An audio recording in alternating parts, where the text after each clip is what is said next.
د ریاست الوزرا اقتصادي مرستیال ملا عبدالغني برادر د ایران هیواد له یو شمېر پانګوالو سره وکتل.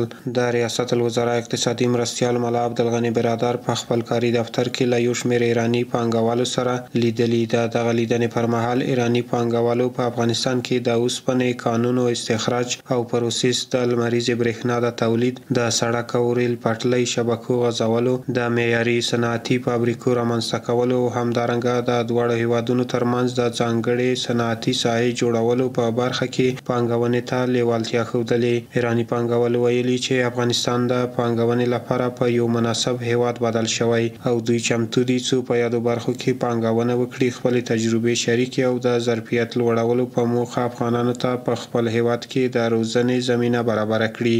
د ریاست الوزرا اقتصادي مرستیال په افغانستان کې په بیلابیلو سکتورونو کې پانګونې ته د ایراني پانګوالو د لیوالتیا هرکلی کړی او دوی ته په یادو برخو کې د اسلامي امارت له لوري د هر ډول همکارۍ ډاډ ورکړی. د ریاست الوزرا اقتصادي مرستیال همدارنګه وویل چې اړوند وزارتونه او ادارې به په خپلو برخو کې له دوی سره بشپړه همکاري او له نږدې کار وکړي.